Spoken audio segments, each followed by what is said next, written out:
I always say, like, people will give you what you deserve to them, you know. So if someone comes in and says, I'll give you nothing, you have to ask the question, like, am I worth nothing? Versus, you know what, I'll get exposure. Guys, we say this all the time, you can't eat exposure, guys. Like, if you see some form of value and you're trying to build a relationship, start it at a point of value as opposed to a point of the only value you have is like, oh yeah, you're gonna be in an Adidas campaign. Like, then what? Because now you're negotiating from zero, minus actually, to get to that rand value from zero is hard. And when I say zero, I mean the point where you get something for free. Now it's like, no, Ulwazi is my guy, don't worry, we'll get a good price. Now like you're the guy, but you're not getting the coins because you allowed someone to put you on the back foot. From Cnr Juta De Beer, imini nomsindisi wesizwe, umvelisi Nqango umelisi wesizwe, formerly known as Lwazi Madonsela, bringing you a show about creative entrepreneurs live from the landmark that not only birth SA street culture but also formalize the street hustle. Cnr Juta De Beer, umsindisi wesizwe, umvelisi Nqango, umfana okeza ngesunlight nentelezi. Uyena, chilling with another him, the man who brought Babe into my life. Billionaire Boys, Mr. Medium, Mr. Searching for Textures, Mr. Book of Swag, Twism, Twizzy Yeezy, Bongani Tshabalala, Dubula, a musician, an artist, a curator, shop owner, manager, creative, goddamn culture shifter, fashion icon, creative director. There's just so much on the list. If you know more, drop it in the comment. Like and subscribe whilst you're at that. How you doing, my brother? I'm good. It's good to be here. Cnr De Beer and Juta Streets. Man, I thought about this interview and how I wanted to position it, but there's just something I think you have more than everyone has ever had, the resilience. How did you learn to build the resilience through all the seasons you've been in? You were the guy in Adland, you were the guy creating from scratch, you were the guy making the music, you were the guy who reinvented himself. You know, it's like when we're walking up, Vukuzenzele Enterprises is not easy. And the only thing you have is going forward because, you know, you have to keep the momentum. It's like when we're talking about being on time, like if you drop the momentum for one moment, it kind of messes up the entire thing. And it's not to say I was always resilient. It's like at some point I was like, I ain't cartel. And then at some point, like something pushes me back into trying again. And then at some point I was like, actually, I just have to keep on trying again, whether it works out or not. So born, but you know, I'm not a fortune teller, so the only way I'll know if something works is by exam. And that's how I guess the resilience came in. It's just by trying. How have you managed to pivot through all these moments of your life? I think one, it's doing things that like you care about for the most part. Because, you know, like if you like movies, if you like films, if you like music, whatever it is that you like, at some point, I think if you watch enough of something and you experience life enough, you'll be able to try at least one of the things that you like, whether you become the best or not. That's like subjective. And I was thinking about it just yesterday, Oguti. You really only need one person to like something that you make to change how you approach it or to change how the after effect of it goes. So as opposed to trying to think about like the masses, do something for yourself. If one person resonates with it, then I think you're onto something for sure. You go on a world tour, and with this world tour, some of the reasons I've heard why you've been to certain countries, I was also like, you are wilding. Like the biggest one, if I had to put in context, is you went to London. Is London or Amsterdam because of a Virgil, one of the 10 drop. Yeah. You just booked a flight. You were like, my visa's still valid. I'm heading out to another country in hopes to get a shoe in a raffle line. What was that mindset? That day, I remember it like it was yesterday. I actually won the raffle, right? Online. It was at Parts in London. Yeah. I got the email at like 1 a.m. And then at 5 a.m. when I woke up, I was like, gents, at the time I was living with some of my homies. I was like, gents, I'm going to London. I'll see you guys when I come back next week. And like the running joke is always like, wow, how much Kibeli takes. Like, that's not something you wake up and decide to do. But in hindsight, I picked up like 3 of the 10 there. And I sold the ones for like 40 bands. So that trip funded itself in the long run. You take those world moments, you travel, you have these experiences. You combine these experiences, you create a book that most people haven't seen or don't know exists. And that leads to you starting the brand Searching for Textures, which was the title of the book. Yeah. And then Searching for Textures then becomes Candles. Yeah. What was that thought process? How do you go from I'm balling out to actually I'm an author to then actually I'm a product designer? Searching for Textures was quite interesting. It was lockdown and someone was looking at the pictures that I shot in like these places that I've been to. And they're like, I should make a book with these pictures.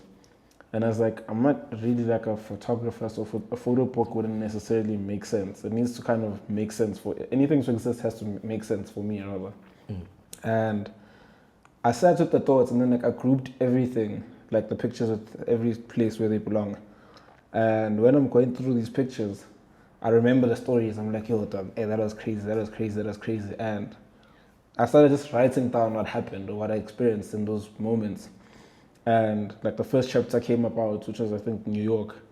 And then I called some of the homies I traveled with. I was like, yo, dog, please contribute the chapter where I was with you so that it's not my own personal perspective throughout the book. I remember twice wrote a chapter for Paris.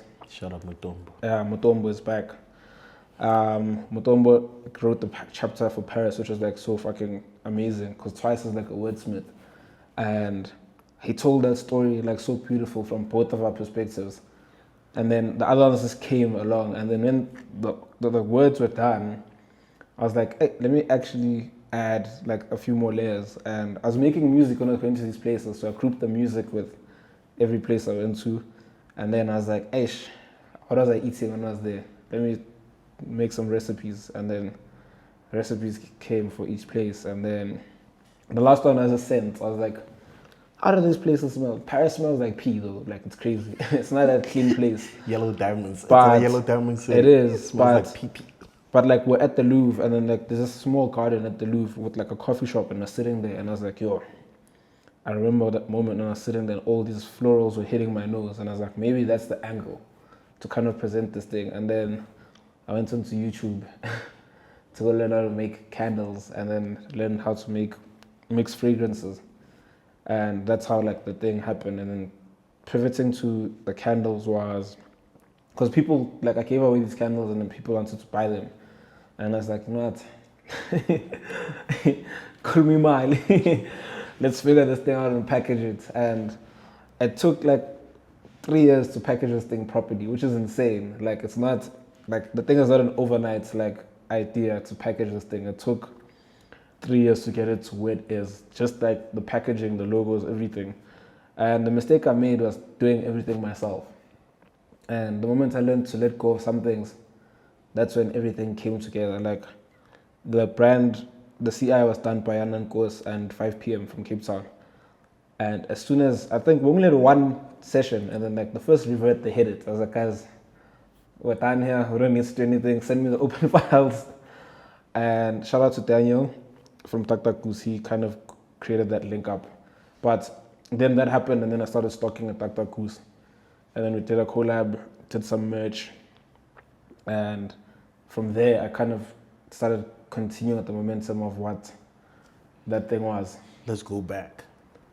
Now you're no longer giving the candles for free. Because that's where most people are right now. I've tested the idea. Some people like it, some people are taking the idea. How do we get to the stage where you finally meet Daniel, who then introduces you to the people? I hit Daniel up. I'm like, yo, I have an idea because you don't stock candles. A candle is like a very niche market. No, before.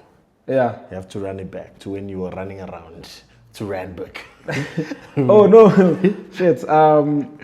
No, beautiful things happens and then like, yo, we're running around trying to sell the candles are selling at the store and I'm not even able to meet demand because I'm moving, like there's many moving pieces in my life at the time.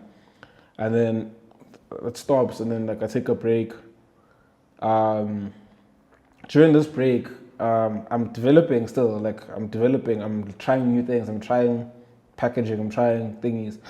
I send him samples, he's like, yo dude, this shit is good, but you need to elevate the brand. Like you're not gonna get what you deserve with what you're presenting now. So put it in a position where people are willing to pay a bit more for it, as opposed to putting it in a position where people are okay with paying whatever it is that you're putting. Like, you need to put it next to a Byredo candle, and it shouldn't feel like it doesn't belong there.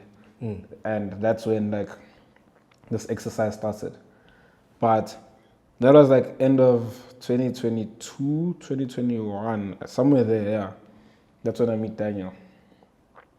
And then the introductions happened to Yana and Koos, and then Yana and Koos put me together with 5 p.m. They creative directed the entire thing, Yana and Koos.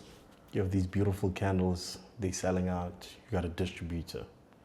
You come back to Joburg, you do your thing, and then there's this moment where you're like, fuck it, I want my own shop now. Yeah. What's that process like? Because a lot of us dream of a brick and mortar. If you're a fan of anything, you're like, Yeah. yo, one day I want my own shop. In fact, even when I was folding t-shirts and selling candles, it's like, this is cool, I want my own shop. One, yeah. You know? Like I wanted to do it, like I wanted to own my own shop, because I think having distributors, like you lose a lot of bread. And I was like, if I can control everything in here and the money is coming to me directly, the full amount, maybe this thing can become a sustainable thing. And the thing is, you know, when you walk into, like, if you've been to a lot of places in the world and you walk into spaces, you're like, you know, if I can do something like this back home, it might hit, it might not. And December last year comes, do a bunch of pop-ups at 44 Stanley. Everything is moving. So it's like they were making like rent money in a day at the pop-up. And I'm like, you know. And you live in the ends. So I'm like, yo, I need a space. And then I talked to Vicky at 44 Stanley, and then me and Lazi and SK are like, yo, let's try to do something together. But it's December, you know, like it's holidays, family things are happening. January is also like, everyone is still trying to settle in. And the timing, like the lady's pressing like for the lease and money. And I think like people's priorities obviously shift depending on where they are.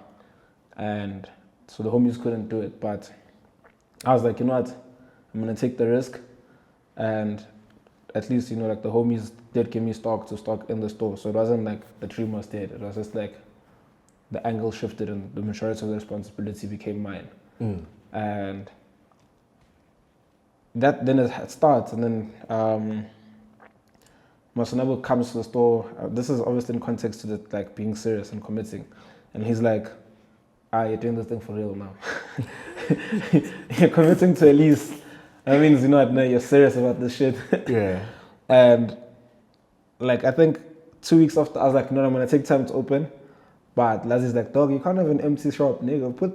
Put stuff in there now. Go fetch a table there. Go do, like, make it happen so that you're not on the back foot money-wise. You'll figure everything out as you go. And then, you know, he helped me put it together. He actually came up with the name Medium. And then we're here now. What's that power of like having those relationships, those moments where it reawakens the dream? Because it's a small thing for someone to say, oh, you're doing this thing now. But for someone who saw you at beautiful things to say, yo, you're doing it for real now. Yeah. It means something. How have you maintained relationships? How have you grown relationships?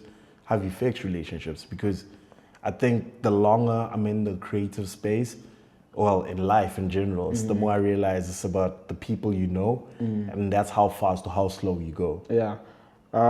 It's the biggest part is communication for like in any relationship. And I think like if you make a mistake or someone else makes a mistake, the easiest way to repair it is to talk about it as opposed to being avoidant. Because being avoidant it's not solving anything. It's just creating more animosity. And it's weird to bump into people that you're cool with outside, and then it's like weird, you know. I think you wanna enjoy like the city that you live in. You know, you wanna walk around and feel free and feel happy to see people that like you've built dreams with, you've done stuff with, you know. So it's that, and it's not to say that like me, I'm perfect. Me, I'm actually the worst communicator actually, and the homies call me out on it all the time, and they're like, dude, like you can't disappear if like you're not having a good time. We're here to make life easier for you, so you need to cut that shit. Where if you're feeling like you're having a bad time, you decide to dark or go to a corner and try to fix things yourself. You're not an island. And I keep on learning the same lesson because I reset to defaults whenever like I'm in like panic. I'm like, yo, hey, I'm switching off my phone. And it's like closed mouths don't get fed, you know? And I'm learning now, like, to just say, hey guys, I'm not having a good time. Don't think I'm ignoring you. That saves so much trouble. You one guy who came up from having a blog into an agency, right? That's passion turned into business. Yeah. How have you made the balance? Because a lot of us are passionate about things, but when we have to start pricing our things, we become very technical and fragile about everything we're doing. I think at the time, like, it's the environment that allowed that to happen because, like, people are mining insights from Book of Swag and then we're billing like 20 times whatever they were paying us. They're mining from Cnr Juta, man. You know, like, you know, and we're like, guys, wait, what if we just say, hey guys, we're starting an agency, whether we know what we're doing or not? And the important part of this story is that the environment allowed, like, we're inside an agency doing this blog. So we saw the runnings of an agency every single day for like 6 months. Hence I say, like, the important part is not, don't think like we just decided, we're doing an agency and then it worked out.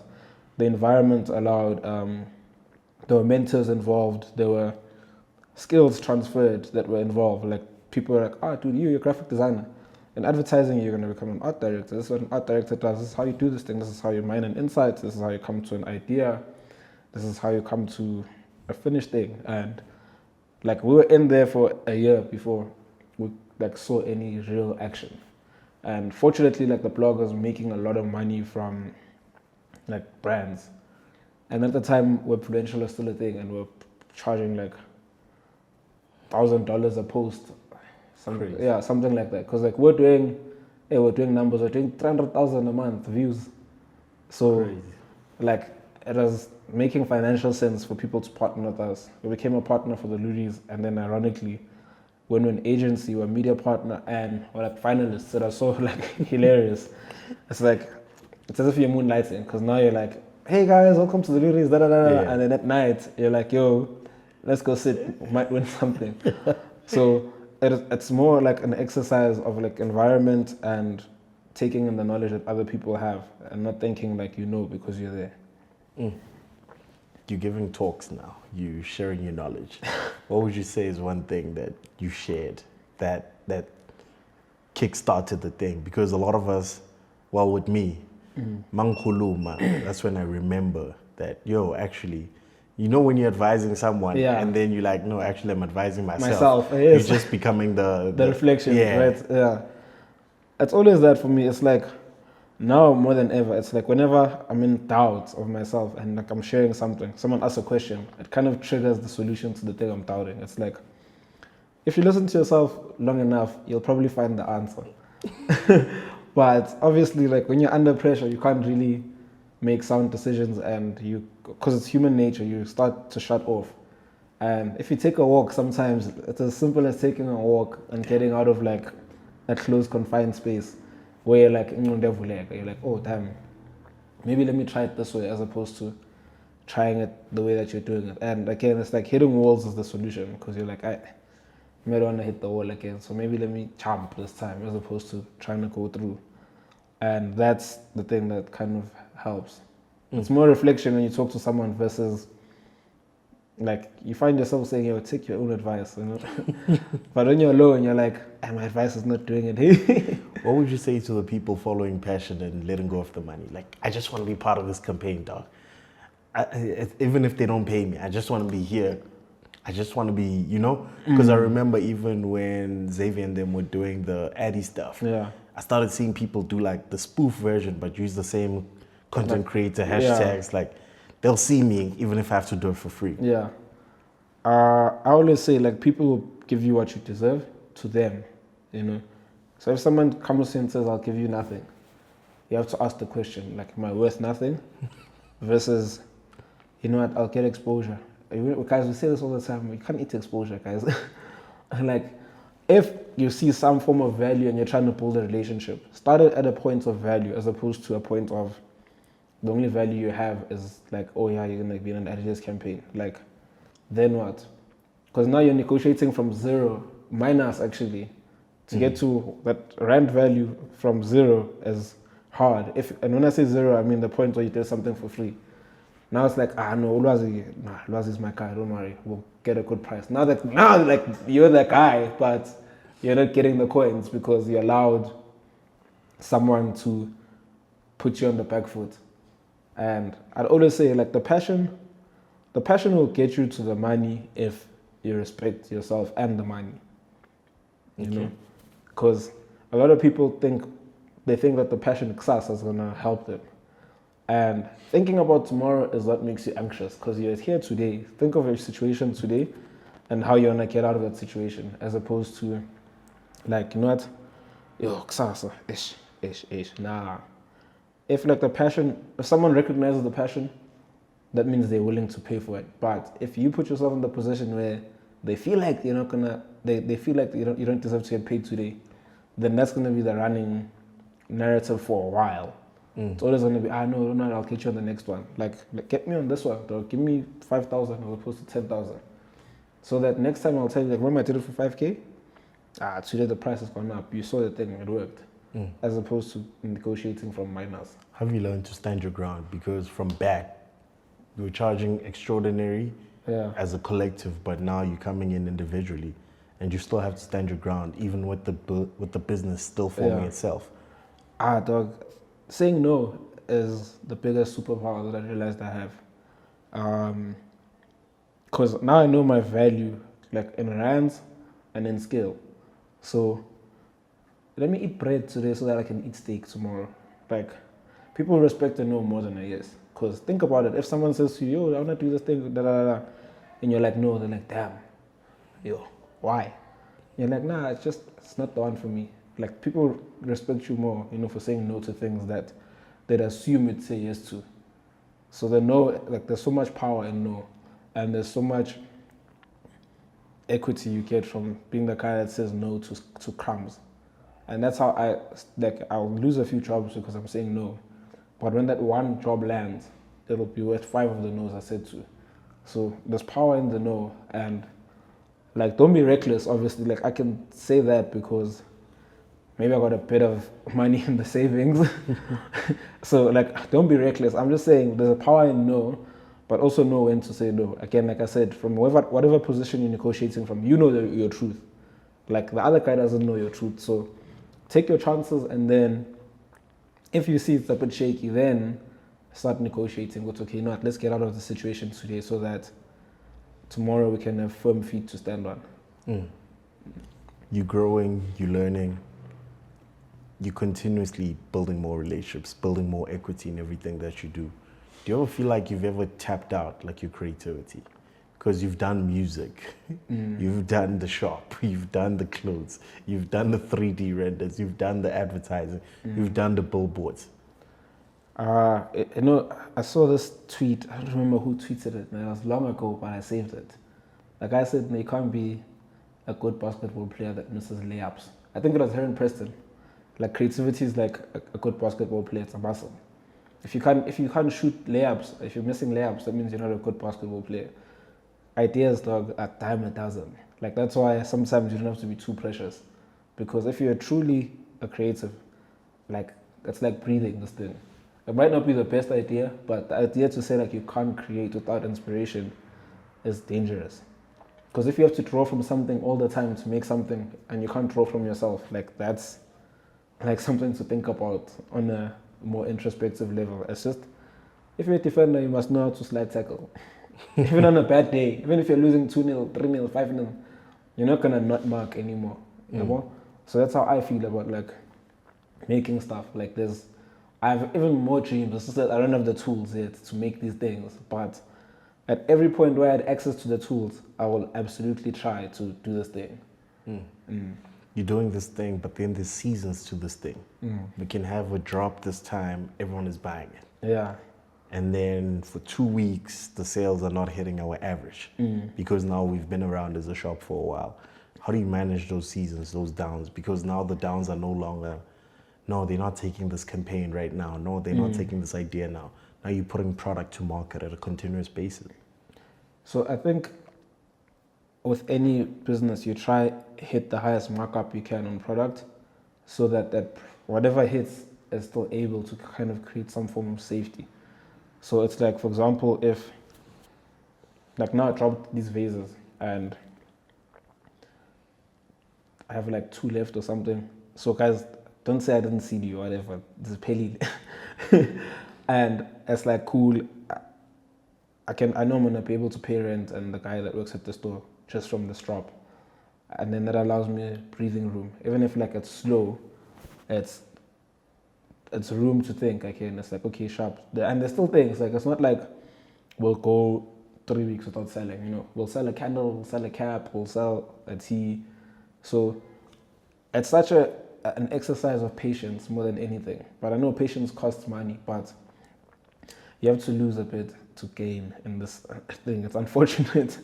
Like I know that I put in so much money into like the store, the studio, so much money, because I see the bigger picture. I know that like when I get to a place where I make products for like 10 grand and I have a space to sell that, and I sell 1, then I'm good. I sell 2, I'm great. So this is just allowing me room to kind of figure out the type of person that buys at my shop. And the great thing is people have appetite for everything, like money-wise. People buy stuff they like. They don't complain in that particular space, which is great, because at first, you know, pricing, you're like, ish, how do I price this thing? Because, you know, I know the real cost of whatever it costs to make me. It's my hands and time and material. So if I'm like, yo, maybe let me say at a lower price.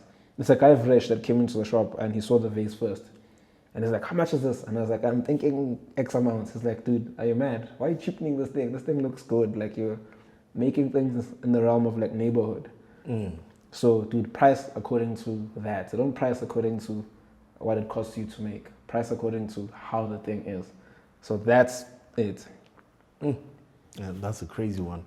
You build a shop to make it your outlet. You've finally managed to do that. But now you're creating a hub for other creatives who now look at it and be like, yo, I'm going to pop up. We saw Lenzo's pop up. We saw the Makundai pop up. And we've seen other pop-ups happen at the shop. How's that experience been, where it's like your good idea is becoming everyone's nestling now? I think like space is important. And for me, at the end of the day, like it's ironic that the name is Medium. Like, so it's an interconnecting thing for people and consumers or experiences.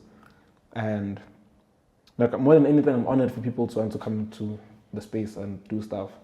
That means like the space means something to people. And I think it's with any space, like if people want to be there, that's a good sign. And it's just allowing people to be there. Obviously, you have to be like practice discernment. Because this might not fit in with the vision, this might fit in with the vision. And I don't think I'd let anyone pop up that I wouldn't stock.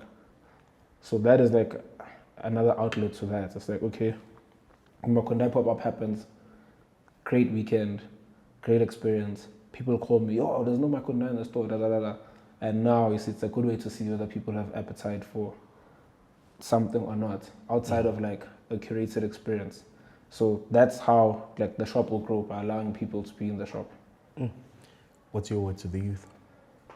My word to the youth: pay your taxes, make money, follow your heart. Try and be as honest as possible in this life thing. I think like honesty will take you further than trying to be liked. And yeah, like try to be honest, work with intention, follow your dreams adjacently to the money, because the money is the access point to accessing your dreams. So yeah, that's the word. That's a crazy one. Expand on that if you can. To follow your dreams to access money. Yeah, like in adjacent to whatever it is that like you want to do. I think stay close to your dream in a context where there's like some form of remuneration happening. Because it's like, for example, when we're at Beautiful Things, that's why I saw actually a store can make money. Like I want a store, I'm in a store, I'm seeing how the store is operating. I'm making a bit of money, right? So I can see there's some form of money, but now I'm adjacent to the thing that I want, and there's a bit of money coming in. So it's allowing me to make the stuff. And now, when I kind of open my own thing, it's the other way. I'm spending a bit more to start the thing, but because I saw what now I can do it with a bit more confidence as opposed to hesitating. And a lot of mistakes we make, like we go as far away from our dreams just for money, and then when we come back to our dreams, things shift, technology shifts. Now you're like, hey, this is not how this was the last time I was here. Sure. So if you can, like, try to be as close to your dreams as possible. If you want to be a director, try work in film, whether it's a producer, whether you're picking up trash, whatever it is, right? If you're adjacent to your dreams, you have direct access to experience and you're making a bit of money, as opposed to working in like a silo from your dreams, and then your dreams are like a weekend thing. I think there's this culture where like we're hustlers. Me, I don't want to be a hustler anymore. Oh, I don't want to hustle. Hustle culture is not the one. I hate the word hustler, by the way. You know, like it's like it's like awuzufike. Exactly. Yeah. Always like you're always nearly there, or you're scraping. Like so, if you're adjacent to the thing that you want to make money off of, and you're making a bit of money, like you have a job, you have access to the people in that industry. By the time you start your thing, you know who to call for whatever. You see, then it makes it easier to access a camera, a photographer, so kind of then pour into your dream. But if you're like doing something for the sake of making money and it's not adjacent to your dream, when you have money, Ulaz is going to charge you full price. Ulaz is going to charge you the full price. You see, now, because like you don't have relationships with the people that you need to kind of make this dream happen. So if you're adjacent and you're making a bit of money, people are seeing you grow, and people will empathize with you because they know you now. It's like, let me have a camera. If you need a camera, whatever. If you need space, whatever. So you see, now everything is in tandem, as opposed to being too far from this thing. So if you're close enough and you're making a bit of money, it's gonna count in the long run. Cnr Juta De Beer. That's Bongani Tshabalala. Thank you the for best. having us.